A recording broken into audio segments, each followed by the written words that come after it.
All right, everybody, we're going to get started. Nice job. All right, a couple of things that I'd like to note before we get started with the presentation. I hope you enjoyed the bracelet, that if anyone who wanted one got one, please wear that with pride. Everybody in the school is getting one of these bracelets. So that was a positive we were able to give you this year. Secondly, we are lucky enough to have Mr. Winham's broadcast class film and broadcast all the class meetings on DY Media 1. On Friday, I will be including them in my newsletter, and all the broadcasts will be sent home to families. So we really want to make sure that the message that I'm sending to you is the same message that your families are hearing, and we're all on the same page with a lot of the big expectations we have for you during your junior year, but any student here at DY. Additionally, you're going to hear from, I'll get there soon, but your junior class advisor. You are now officially upperclassmen. It might feel a little different being here as an upperclassman, so there are some things that Ms. Endich will be communicating as well. Oh, I got a new fancy clicker from Ms. Riley. Shout out to her if I can figure out how to use it. So again, it's really nice to say that a lot of this is not new, but if you are new to DY, I am the principal, Mrs. Bennett. We have Mr. Banbury, assistant principal for grades 9 through 12, Mrs. Dick, assistant principal for curriculum, testing, schedules, Ms. Kimmick, AP for grades 11 and 12, Mr. Evans, Dean of Students, grade 8, Ms. O'Connor is our athletic director. If she pops in, she'll have some things to say about athletics. And then, of course, Ms. Endich, your class advisor. And I've said this. All right, give Ms. Endich a round of applause.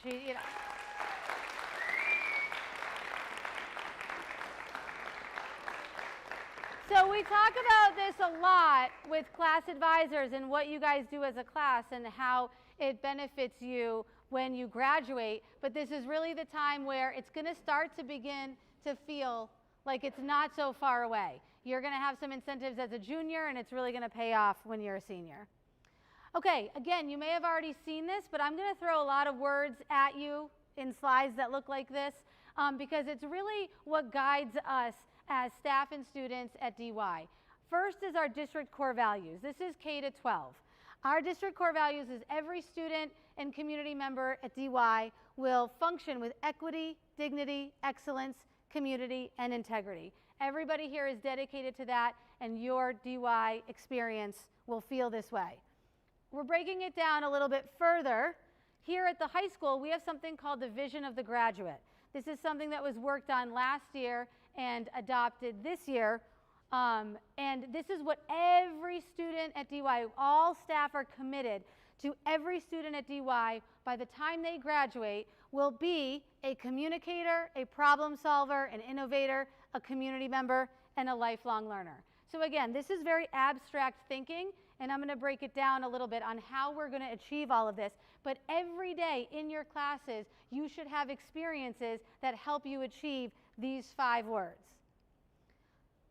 Okay, one of them is your grades. You now have 2 years behind you. You're starting your 3rd year building your transcript, building your rank, building your GPA. All of that is big picture stuff. What I'm talking about is big picture stuff, but a way to get there daily is through your grades. And I really, really liked this meme that I read, that it said, your grades won't dictate your future, but they do tell a story. They tell a story of moments you chose discipline over distraction, responsibility over excuses, growth over comfort. They are not a measure of your worth, but a reflection of your journey. So I'm not saying it's going to be easy to achieve the vision of the graduate. And I'm not saying that graduation is an easy feat, but your diploma stands for something. Your transcript represents something. And it's all those daily activities, it's all those assignments, it's all those projects that then are input in the system as your grades. And it's all those moments that tell a story. So anybody who's reading a transcript for a reason knows what that transcript is telling them. And it's all those moments that you chose discipline over distraction, responsibility over excuses. So please look at your grades differently than just an assignment you maybe feel like blowing off. How you keep up with your grades, again, you are familiar with Power School. It feels so nice to say that. But my best analogy with Power School and your grades is like me with my bank account.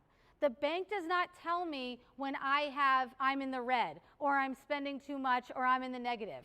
They just love to throw another overdraft charge, which makes me further in the red. It's my responsibility to check my bank account to make sure that I'm not in the red. I know if I've made a big purchase. I know if my spending is over my income. So it's your responsibility. Your teachers assign the work. They have the lessons. You're the one who knows if you've missed a large assignment. You know how a large assignment is going to impact your grades. You know how a small assignment is going to impact your grades. So please, please, please be up to date on your grades in PowerSchool. I'm going to talk about support in a minute. So we're here to support you, but the first thing you can do is know where you stand in all of your classes. All right, the Dolphin Way is the next piece of words I'm going to throw at you, but I specifically chose pictures of graduation to be aligned with the Dolphin Way. Be here, be responsible, be respectful. This is all of our ultimate goal for everyone, all students in this building, specifically you guys as juniors and then seniors. Graduation is our ultimate goal. So again, in those moments of distraction, those moments of temptation, if you're making decisions based on being here, being responsible, being respectful, you are going to achieve this. You are going to be successful here. And again, I'm not saying it's easy. It might be easier to not be here. But if you're like, I'm going to get myself to school because that's part of the Dolphin Way, you're going to see success. It's going to pay off.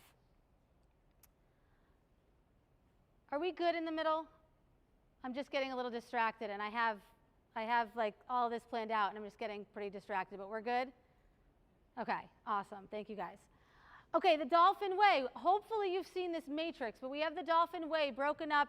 Again, I hope it's very, very clear how all of your teachers want you to exhibit the Dolphin Way. But I have broken down how to be here, be responsible, be respectful in all settings, and then also in the hallway and the cafeterias. And I'm going to break that down a little bit more in individual slides. But really, it could look slightly different in each setting, but the idea is the same. Be here, be responsible, be respectful. All right, be here, be here, be here, be here. We cannot do any of that other stuff if you are not here. So again, this is a visual that I'm going to explain pretty briefly. But there are 180 days of school. If you are absent for more than 10%, you are put in a category called chronically absent. So 10% of 180 days is 18 days of school. So if you miss more than 18 days of school, you are categorized as chronically absent. The students, in terms of their MCAS scores, these are DY students, who are chronically absent are in blue. That is their achievement on MCAS compared to students in orange who are not chronically absent, so they have missed fewer than 18 days of school, and that's their math and English MCAS scores. So you can see visually that when you are here, you are achieving more. It makes a difference when you are in your classes and in front of your teachers and getting that instruction. You can tell by the student achievement graph here. So it is so important for you to be here. I need to stress that. I'll stress that as much as I possibly can, that you need to be here, be here, be here. It makes a difference. One thing to support you in your achievement, as you all know, is Dolphin Time. Again, you are juniors. We have been talking, we've implemented Dolphin Time, and we've been talking about it a lot. Its benefits certainly outweigh, some of the inconveniences of Dolphin Time. We have this half an hour here to support you. You may be really good in your grades, in good standing, and you get to choose your Dolphin Times. You may have teachers pull you in for that extra support. What I need to stress here is that it is a scheduled block on your schedule. It is not a time to run errands. It's not a time to check in with other people in the building, and it's not a time to wander. If you're in really good shape with your grades and it's a half-hour brain break for you, great. Work with your teacher in Dolphin Time, and maybe, you can work on an enrichment. Maybe you can read an independent book. Maybe you can color. But it is not a time for you to be wandering the building. You can take your brain break, do what you would be doing when you're wandering in that scheduled Dolphin Time. That's the most important thing. Again, you can't get that support if you're not there in the class. E-Hall Pass, I think, again, my biggest point with E-Hall Pass, it's part of our culture now. If it's E-Hall Pass or a paper pass, what's so important is that you get a pass anytime you leave your class. What that does is it increases the amount of positive interactions you are going to have with adults in the hallway. So again, I'm in the hallway. Me as a principal, I get to know you all from walking around, interactions in the hallway. If I start out by saying, hey, where are you headed? That's not me trying to get you. That's not me trying to be confrontational. That's me starting a conversation. You might say, hey, I have an e-hall pass. I'm headed to the nurse. And I might say, oh, geez, are you feeling okay? Like, let us know if you need anything. And maybe you're headed to pick up cleats in the main office. Great, you have a game today. I'll then build on that conversation, but it starts with having an e-hall pass or a paper pass. That increases your positive interactions in the hallway. Again, part of being responsible and then leading to respectful. Sorry, clicker. Okay, cell phones. We know the drill. The first slide is just essentially stating that cell phones are away during class. What I really want to stress, again, just like I'm committed to attendance, I'm committed to cell phones. They are away during class time. They are away using the lockers. That is how we are supporting you, keeping your phones away. If you need support in that, you can't keep your phone in the locker during class time, we will hang on to your phones in the main office until 2:04. The first offense, we'll hang on to your phone, we'll get a phone call home, you can get your phone back at 2:04. You continue to struggle, that second progression, we'll keep your phone, we'll call home, and there might be some disciplinary attached to that, some type of detention. The third offense, we'll keep your phone till 2:04, there will be a family meeting and the discipline. So the biggest thing that I need you all to know, two things. You will get your phone back at 2:04 no matter what. Every offense, no matter how many times you're struggling with this, you will get your phone back at 2:04. The second expectation is that not a single adult in this building is going to argue with you about your phone. I don't want to see it. It's not happening. It's either in the locker and you are managing that and getting your phone back at the end of class, or we're managing it and you get it back at 2:04. End of story. We need you in class, we need you paying attention, and that is how you are going to make academic achievement. Dress code. Again, this is a lot of language. This is all in the handbook. My 3 main points for dress code. Your dress cannot interfere or distract from the academic progress in this building. We are a school. We are an academic institution. That is our #1 priority. So your dress cannot distract from that process. The second biggest piece is your dress cannot destroy or hurt anything facilities-wise in the building. You know, we really want to keep this building as nice as possible, and so your dress cannot interfere with that either. The third thing is it's at the discretion of administration. So again, you might have left your house thinking that your dress is super appropriate for school, and we have decided it's not. That will come with a ton of support. We will help you in being appropriate for school, but it's not a conversation. It's at the discretion of administration if the dress code is in violation of the handbook. Cafeteria, again, this is be here, be responsible, be respectful. The picture I have up top is our German club hosting German exchange students at night at a German game night. So the cafeteria is a community space. We can use it for fun community events when it's clean and when it's appropriate for use by the community. So, lots of updates here. There are about 350 kids that go through each lunch. It's nobody's job to clean up after 350 kids. It's your job to clean up after yourself, one person. So if we can be responsible and be respectful and clean up after ourselves, we'll be able to host really fun community things in the cafeteria. The picture below is how the one table was left during the first weeks of school. We didn't have the class meeting yet. That is unacceptable.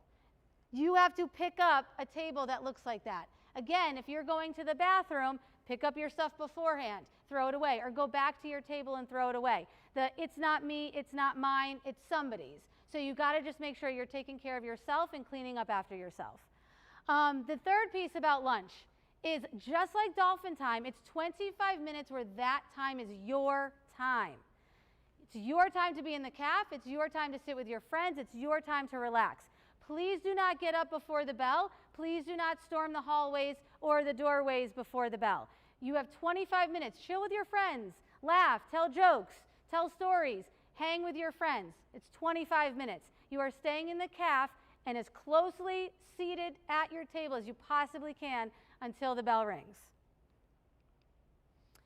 Hallways and bathrooms, again, that be here, be responsible, be respectful. I'm throwing be honest on these slides, again, because it builds positive connections in the building when the conversation is mature, it's efficient, it's honest, and those positive connections, that builds trust. Then with trust, the conversation, that went super fast, really elevates. Hang tight, I have a couple more. Student Advisory Council. Hang on. If you're interested in being part of a Student Advisory Council, fill out these interest forms. I can tell you more about it, but essentially it's a great opportunity to have a leadership role in the building for your transcript for college, and also it's an opportunity to have a voice about student body. Co-curriculars, athletics, get involved, get involved, get involved. Dolphin Dash is Saturday. We have vendors. I have a Dunkin' Donuts refresher truck coming. We've got lots of fun things planned. Come to the Dolphin Dash. I'm going to talk, hang on. I'm going to talk to your parents about the handbook, but make sure that you read it and you sign that you've read it. We are here to support you. We have lots of support staff here. Every student in this building, including teachers, has 13 adults behind them that want to support them. If you need help, if it's tough, I'm not saying high school is easy. Ask for that support. Ms. Endich, we might have to, how quick? Check Google Classroom. All right, have a great day, you guys. Thank you so much for being an awesome audience.